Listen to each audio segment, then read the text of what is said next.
Chapter 3. And Solomon made affinity with Pharaoh king of Egypt, and took Pharaoh's daughter, and brought her into the city of David, until he had made an end of building his own house, and the house of the Lord, and the wall of Jerusalem round about. Only the people sacrificed in high places, because there was no house built in the name of the Lord until those days. And Solomon loved the Lord, walking in the statutes of David his father, only he sacrificed and burnt incense in high places. And the king went to Gibeon to sacrifice there, for that was the great high place. 1,000 burnt offerings did Solomon offer upon that altar.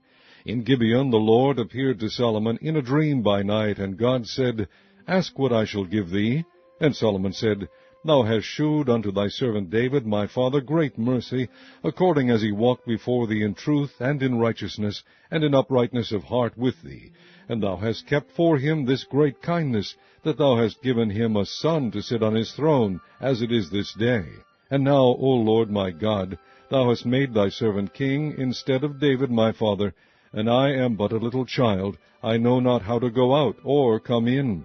And thy servant is in the midst of thy people which thou hast chosen, a great people that cannot be numbered nor counted for multitude. Give therefore thy servant an understanding heart to judge thy people, that I may discern between good and bad. For who is able to judge this, thy so great a people? And the speech pleased the Lord, that Solomon had asked this thing.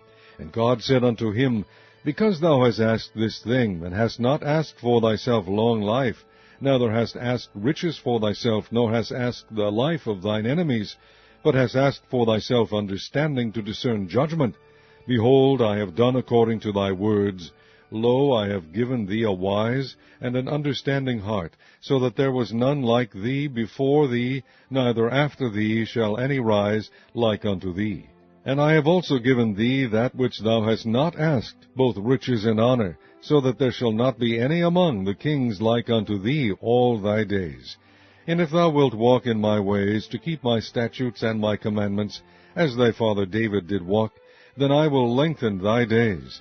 And Solomon awoke, and behold, it was a dream. And he came to Jerusalem, and stood before the ark of the covenant of the Lord, and offered up burnt offerings, and offered peace offerings, and made a feast to all his servants. Then came there 2 women that were harlots unto the king, and stood before him. And the one woman said, O my lord, I and this woman dwell in one house, and I was delivered of a child with her in the house. And it came to pass the 3rd day after that I was delivered, that this woman was delivered also, and we were together. There was no stranger with us in the house, save we 2 in the house. And this woman's child died in the night, because she overlaid it. And she arose at midnight, and took my son from beside me, while thine handmaid slept, and laid it in her bosom, and laid her dead child in my bosom. And when I rose in the morning to give my child suck, behold, it was dead. But when I had considered it in the morning, behold, it was not my son, which I did bear. And the other woman said, Nay, but the living is my son, and the dead is thy son. And this said, No, but the dead is thy son, and the living is my son. Thus they spake before the king. Then said the king, The one saith, This is my son that liveth, and thy son is the dead. And the other saith, Nay, but thy son is the dead, and my son is the living. And the king said, Bring me a sword. And they brought a sword before the king. And the king said, Divide the living child in 2, and give half to the one and half to the other.